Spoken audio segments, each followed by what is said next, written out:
En el ruido de la vida, en la normalización de la violencia y la intransigencia del ser humano, las heridas de las víctimas y las amarguras de los abusadores se escabullen en los hogares y en las familias. Levanta propone un acercamiento integral, uno desde adentro, desde los lugares donde solamente Dios puede entrar. Conversemos.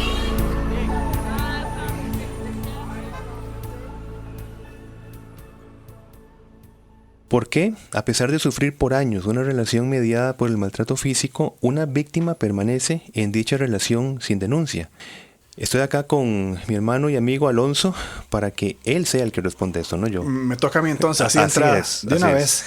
Para poner las cosas firmes como será este programa. Como corresponde. ¿Por qué? Es lo que se conoce como adaptación paradójica y a la violencia doméstica, por supuesto, y es lo que estamos conversando en el programa anterior, en este, y a como veo que va la cosa, también el próximo. Exactamente. De esta manera queríamos iniciar lo que ha sido una continuación de una primera fase.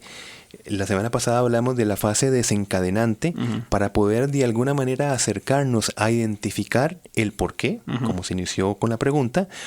Una víctima permanece adaptándose paradójicamente a una relación normalizada por la violencia.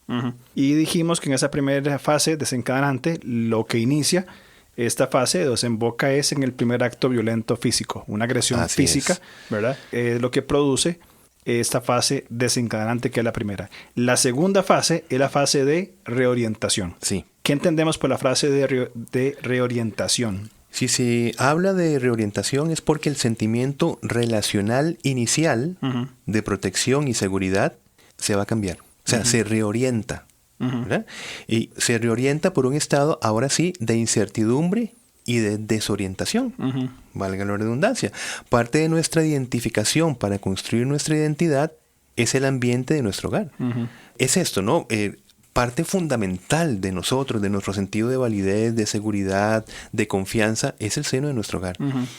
Entonces, esta fase de reorientación es que todos estos valores, expectativas de vida que se tenían en algún momento, cambian de dirección luego del maltrato físico que se da en la fase inicial.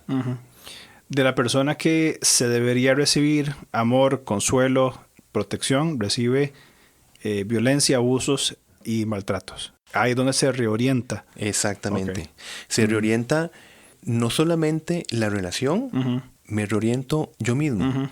De repente, como las preguntas que dijimos la semana pasada, ¿por qué yo permití tal situación? ¿Por qué no pude tal cosa? Por consiguiente, yo soy tal cosa. Y ese yo soy es una reorientación de mí mismo absolutamente disfuncional, en virtud de un maltrato físico recibido. Por eso es que se reorienta todas las cosas, todas las direcciones. Muy complicado. Exacto. Yo no sé si va con el tema o no, pero mientras estábamos hablando, se me vino a la mente que esta reorientación, fruto de un abuso, hermano, se podría dar ese fenómeno en iglesias, con formas de abuso. Es decir, después de formas de abuso, quizá no físicas, pero de formas de abuso espiritual, de autoridad, la persona reorienta su forma de pensar hacia su autoridad, su iglesia, su denominación, y cambia toda su perspectiva. Sí, así es. Qué complicado. O sea, es un campo de abuso tremendo. Claro, o sea, las consecuencias disparan hacia muchas áreas. Pongámoslo así, se reorienta la cosmovisión de la persona. Hacia el abuso. Sí, inclusive hacia las próximas relaciones, porque puede ser que yo reciba de una fuente específica un abuso, pero todas las demás relaciones se reorientan en virtud de esa primera relación de abuso. Ya todo lo demás es de desconfianza, de inseguridad, todo, ¿verdad? Qué difícil. Ahora los estresores ambientales, en el caso de la violencia doméstica, provienen del interior mismo del ambiente donde tenemos la mayor interacción. Por decirlo coloquialmente, ya no tenemos para dónde agarrar. Porque si los estresores, esperamos que vengan de una sociedad violenta, por lo menos se pretende llegar a un refugio. A una zona segura. A un oasis, a una zona segura. Que es el hogar o la iglesia. Sí, exacto. Pero si en la iglesia o si en el hogar es de donde vienen o continúa lo que desde la sociedad se está viviendo, mi hermano, otra vez, ¿para dónde agarramos? Se reorienta y entra esta paradoja. Ahora, sumemos a esto, para volver al tema puntual que nos compete, ¿verdad? Para hablar bonito. Para hablar bonito, sí, que no es usual en nosotros. Para hablar bonito, el tema que nos compete en relación a la violencia doméstica, sumemos, mi hermano, vamos a suponer que es el caso de una mujer. Si esta mujer no cuenta con una ocupación profesional o aficiones fuera del hogar, no tiene entretenimientos, sino que su único espacio temporal, espacio, lugar y demás, ha sido reorientado a la inseguridad porque su permanencia se limita a su propia casa. O sea, sujeta a una casa, a 4 paredes, sin recurso económico, sin inclusive distracciones, un hobby, un deporte, un arte, aislada de relaciones que le pudieran generar una red de apoyo. De eso es lo que estamos hablando. Por eso no salen. Correcto, exactamente. Recordemos que esto es producto de la fase desencadenante que lo desencadena una violencia física, específicamente un golpe, ¿no? Y en esta fase, la interacción con el agresor, como hemos estado hablando, se reorienta en conductas de rechazo y aislamiento, internas y externas. Es decir, si la relación tenía ciertas características con quien es la pareja, en esta fase de interacción, la víctima ya reorienta su manera de interactuar con su victimario. Permanece con la persona, pero ya hay una separación, un rechazo, un aislamiento tanto interno, porque algo se produce. Claro. Puede estar con la persona, pero hay una separación emocional definitiva. Una separación que sigue mediada no necesariamente por el amor relacional, sino por la codependencia. Exacto. Entonces, por ejemplo, se niega a hablar la víctima. Hay una minimización de la ternura, pero este alejamiento tiende a que ella se autoinculpe. Ese es el problema. Claro. O sea, el castigo lo recibo porque debo corregir algo que yo hago mal. Yo me estoy dando cuenta que no estoy siendo tan expresiva si fuese una mujer con tal persona. Por eso recibo el maltrato de esa persona. Entonces ve qué incertidumbre, qué confusión interna de pensamientos, de reflexiones existen en una persona en esta etapa de reorientación. Y es que esta autoculpa que vos estás mencionando es el resultado de que sus vías de razonamiento, su forma de pensar, se compromete por mantenerse en un completo estado de hipervigilancia. Correcto. Está atentamente vigilando. Y también, tenemos que decirlo, ¿verdad?, por fundamentarse en sistemas de creencias religiosas totalmente distorsionadas en cuanto a la autoridad masculina. Sí. Es mi esposo.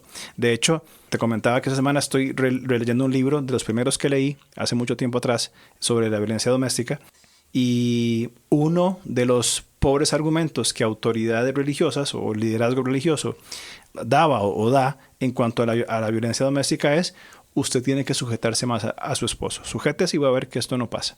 Que es un terrible consejo, totalmente desacertado, claro, ¿verdad? Una red de apoyo disfuncional. Totalmente. Ahora, la víctima va a buscar introducir una especie, llamémosle, de equilibrio entre su sistema de creencias, que ha sido fragmentado y quebrado, por su realidad relacional. Entonces, hay un supuesto equilibrio, pero es totalmente falso. Sí, es como lo que estás diciendo. ¿Cómo puedo equilibrar el hecho que estoy siendo agredida, si fuese una mujer, y el hecho de que tengo que someterme a esa persona? Exacto. Digamos, de una manera pasiva. ¿Cómo compagino esto? Claro. Y es imposible. Esto no, o sea, no. En un pensamiento sano, es imposible. Sí. Hay otra fuente de culpa y vergüenza en esa etapa. La víctima entiende que su agresor fue alguien que ella misma escogió para compartir su vida. Así que se vive una culpa, entre comillas, basada por la frustración de expectativas y metas relacionales. Entonces, claro, después de esta reorientación, internamente la persona reflexiona y dice: pero yo no vi las señales que me pudieron llevar a esto. O no recibí el consejo oportuno que en su momento algunas redes de apoyo me dieron como una advertencia. Mira estas señales en esta persona. Entonces, estamos hablando que esto genera una fuente de culpa y vergüenza en la misma víctima. A pesar que recibe el maltrato, tras de eso, sus propias reflexiones le revictimizan. Se inculpa por lo que está pasando. Claro. Yo lo escogí, no escuché. Exacto. Ahora, también es importante, o podríamos decir, que básicamente cuando hablamos de reorientar o esta fase de reorientación es un ajuste de expectativas. Sí. Se reajustan todas las expectativas, una lucha entre un compromiso matrimonial, de idoneidad, de sumisión y la situación traumática que vive. Sí. Es cuando entonces, ahí donde solamente podemos acudir a la gracia de lo alto, a la sabiduría de lo alto, como dice Santiago capítulo 3, ¿verdad? Sí. De que se aplican ambientes de rivalidades, que mantienen una obra perversa constantemente, como es el versículo 16. Claro, claro. Y cuando hablamos de toda esta ambivalencia, por supuesto, creo que es entendible que este programa no está apelando a un tipo de rebeldía, porque estamos hablando de las soluciones intentadas desadaptativas. Ajá. No significa pegar 4 gritos, ¿verdad? Y decir esto y lo otro. Estamos hablando de concientizar de que una relación de amor no tiene espacio para el maltrato sostenido y normalizado.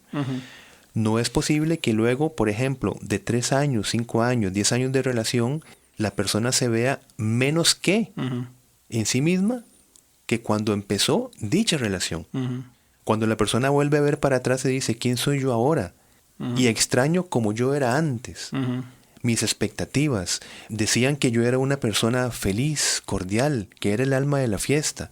Y ahora, ¿cómo me veo en este momento? ¿En qué me he convertido? Ese tipo de cosas son lo que estamos apelando, que hay que hacer algo activamente y no continuar desde un sometimiento pasivo, disfuncional, desde un mal entendimiento del consejo bíblico que es para vida y no para muerte. Correcto. Y totalmente de acuerdo con vos, ¿verdad? El modelo bíblico de la relación matrimonial, del liderazgo y la correcta sumisión funciona. Entendiendo correctamente no un pasaje aislado, sino todo el contexto bíblico que implica y cómo se desarrolla. Qué sencillo es seguir un liderazgo que refleja el amor de Dios. Así es. Es sencillo, es voluntarioso, es activo, desea porque entiende, edificante, de ánimo, de proyección, e inclusive de la persona que sigue ese liderazgo. De sana corrección. De sana corrección, correcto, de una amonestación que va a guiar hacia lo bien. Pero cuando se da el consejo bajo un liderazgo abusivo y maltratador, que otra vez vuelvo a lo mismo. Esto aplica perfectamente a una iglesia. En una iglesia con un liderazgo abusivo no es lo que el Señor diseñó, ni es lo que Él quiere.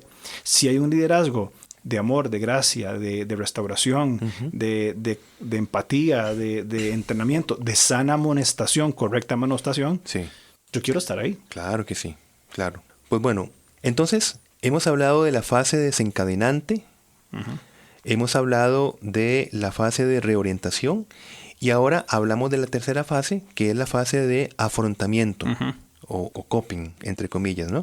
Entonces, en esta fase, la víctima dedica su limitada capacidad de influencia para buscar un ambiente familiar más funcional, aunque lastimosamente podría minimizarse si la víctima ha sido expuesta a violencia durante su infancia o adolescencia. Básicamente, fase de afrontamiento es que, vamos a ver, primero resulta el golpe, luego resulta un cambio abrupto de expectativas. Reajuste de expectativas. Reajuste de expectativas, correcto, gracias. Y luego viene lo que nosotros hacemos. ¿Cómo enfrentamos esto? Ok, ahora sí. ¿Qué va a pasar? Entonces, eso es los coping o las respuestas que se da.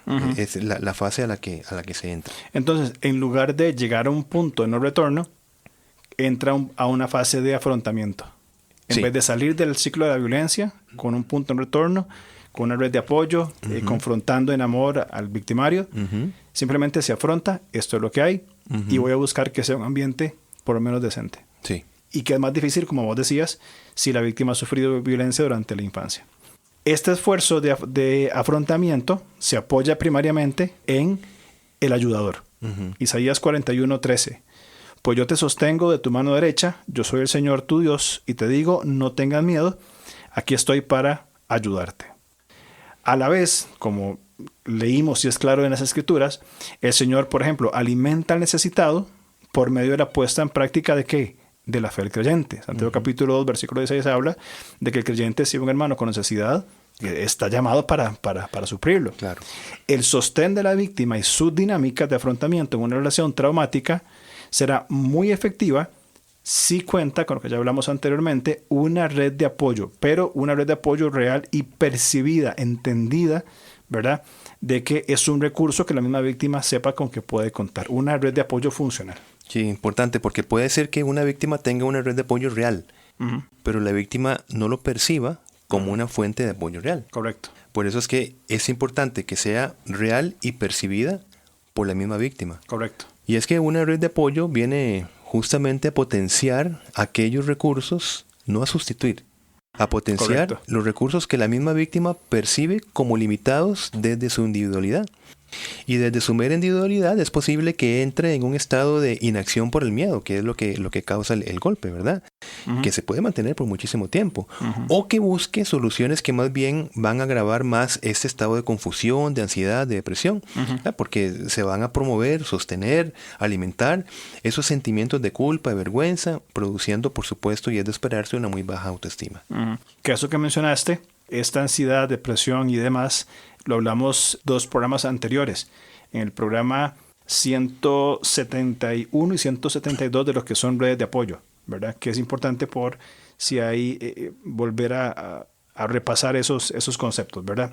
Ahora, en esta misma línea, ¿verdad? De lo que vos estás diciendo, de potenciar aquellos recursos de la víctima, no sustituirnos, llegamos también al concepto de la falsa culpa, ¿verdad? Ahora, nos preguntamos, ¿a qué nos referimos con falsa culpa? Cuando hablamos de falsa culpa, es una percepción de la misma víctima de que ella misma no está cumpliendo su rol de esposa sumisa. Así que el resultado de su, entre comillas, rebeldía, el no querer ser insultada, desvalorizada, despreciada y todo esto, afecta a su pareja de tal forma que le promueve una pérdida de control que repercute en un acto violento. Wow. Qué importante es hablar de estas situaciones, ¿verdad? Para poder entender, y me gusta esa frase que utilizaste, la falsa culpa. Y entendido no en un ámbito teológico, creo que está muy claro, ¿verdad? No es la culpa teológica, ¿no? Sino es el estado que implanta el mismo victimario en la víctima. Correcto. Por su culpa, la situación es tal cual, o yo tengo que responder de tal manera, o tengo que limitarle tales recursos. Y la víctima lo cree y lo vive. Correcto. Y se autoinculpa tras de eso, ¿no? Y es que va a ser el Señor en su sabiduría y colaboración con redes de apoyo, los recursos para que la víctima construya escenarios para la acción. Y eso es una palabra importante. A pesar de la probabilidad de agresión cuando se ejecuten, ¿verdad? Entonces hablamos de no temer anticipar la agresión porque se enfrentará con los recursos adecuados. Y ya lo voy a aclarar. Dice Lucas 14:31. O supongamos que un rey está a punto de ir a la guerra contra otro rey. ¿Acaso no se sienta primero a calcular si con 10,000 hombres puede enfrentarse al que viene contra él con 20,000? ¿Por qué tomamos esto? Porque anticipar escenarios para la acción es que desde el miedo, desde el parálisis, se busca no afrontar. Pero evidentemente, si se pretende afrontar al victimario desde la individualidad, desde los recursos propios que tal vez la misma persona se ve como minimizados, limitados, por supuesto que no se va a tener esa iniciativa. Como dice la palabra, para poder enfrentarse con otro, se deben de calcular los recursos. Y esos recursos se aumentan con redes de apoyo funcionales, con más información acerca de lo que se está viviendo, y poder tener, y por supuesto con la sabiduría del Señor, ahora sí, para poder afrontar activamente la situación. Me gusta mucho esa expresión, escenarios para la acción. Es decir, voy a proveer ese espacio para responder. Ahora, si esto no se da, el temor es justamente que se desarrolle una conducta de victimización. Claro. Muy relacionada con el asunto de la indefensión, ¿verdad? Según hablamos en otros podcasts, que fue aprendida o una propuesta hecha por ese hombre Seligman, ¿verdad?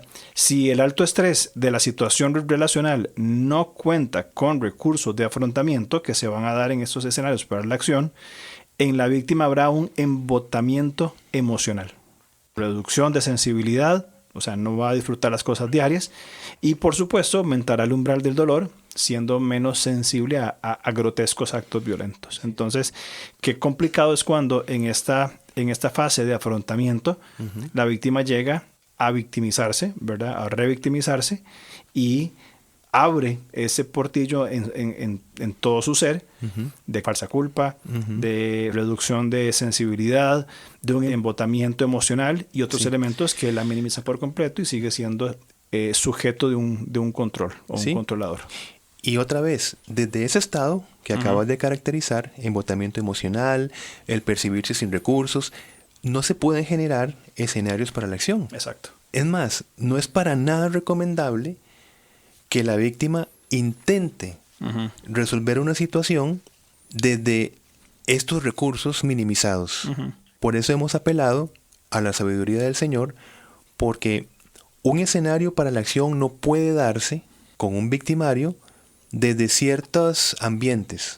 Por ejemplo, si la persona está vulnerable, si el victimario está alcoholizado, si está altamente frustrado, si ha pasado un día muy cargado. Son las cosas que apelamos para tener también esa sabiduría de saber cuándo aplicar o ir preparando un escenario para la acción. No es cuando yo sienta hablar con la persona. Puede ser que se hable por medio de un mediador. Diferentes estrategias, es lo que quiero decir, para poder entrar a una fase de afrontamiento.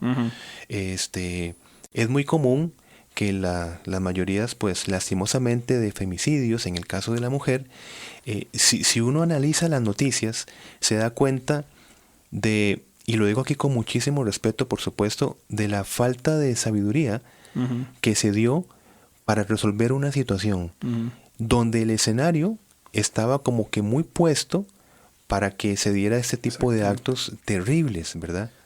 Hablar de temas muy altamente sensibles en ambientes que tal vez no son de protección y de seguridad para la víctima. De noche, cansados, el victimario quizá con drogas o alcohol, hablando con enojo, el uso de las palabras, un ambiente que desemboca, como os decía, lamentablemente, hasta en un asesinato. Y amenazando, tal vez, entre comillas, me voy con mis hijos en este momento, no me busques más, exacto, o me voy con otra persona, ya estoy cansada de vos. Imagínate lo que es. Claro. No se procura un escenario sabio para la acción, lo que queremos decir. Te hago una pregunta. ¿Vos pensarías que es indispensable la red de apoyo para crear un escenario para la acción? Sí, tanto en el escenario propiamente de la protección y de la seguridad, como también el hecho de que la red de apoyo le hace ver a la víctima que puede desarrollar recursos, le hace quitar la culpa falsa, es decir, le prepara para poderse enfrentar sabiamente a una situación, a hablar con firmeza y decir que no está sola. Yo creo que un victimario sabiendo, por ejemplo, de que sus acciones van a ser llamadas a cuentas por diferentes redes de apoyo, mi hermano, mira, esto realmente repercute. Claro. De verdad que sí. Sí, claro. Es decir, estamos hablando de lo que, vamos a ver, de suegros o autoridades eclesiales que llamen a una persona a rendir cuentas, que lo enfrente. Y esas cosas la persona lo piensa dos veces, posiblemente, para hacer lo que hace o decir lo que dice. Sí, pues ya va a encontrar literalmente una red de apoyo, más personas que no están de acuerdo con su control, que están en función de la protección de la víctima y que van a hacer lo que tengan que hacer. Sea lo que sea, sin importar quién sea. Correcto. Hablamos en Levanta desde el rango de la justicia, de lo que es correcto, ¿verdad? No tomar justicia propia, sino de que vamos a confrontar, enfrentar cara a cara, y si hay que poner denuncias legales, se ponen denuncias legales, y si hay que acompañar a la víctima en otros procesos de restauración, se acompaña. Exacto. Pero que haya un respaldo de esa red de apoyo para un escenario óptimo para esa confrontación. Exacto. Y bueno, básicamente el temor a verse solo, a verse sin recursos, es justamente lo que desarrolla una conducta de victimización. Muy relacionada con el concepto de indefensión aprendida, bueno, de este Seligman, ¿no? Como dijiste. Ahora, Nos queda una última fase, mi hermano, y las conclusiones respectivas. Ok. Y es un material que, por supuesto, será necesario presentarlo en un próximo podcast. De acuerdísimo. Luego de hablar de este que ha sido la fase de afrontamiento. Uh-huh. No quedemos sin repetir lo esencial de esta fase. Una fase de afrontamiento no es el afrontamiento en sí.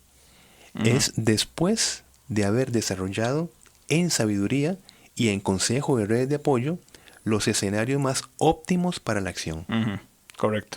Es construir los escenarios para actuar. Sí. Ese escenario para la acción. Nos queda una más entonces, una fase más que lo haremos la próxima semana. Si Dios lo permite, claro que sí. Nos vemos entonces, muchas gracias. Gracias. Gracias por escucharnos. Estamos listos para seguir conversando a través de nuestras redes sociales. En Instagram, búsquenos como @levantacr. En Facebook, como LevantaCR. O contáctenos al correo alonso@levantacr.org.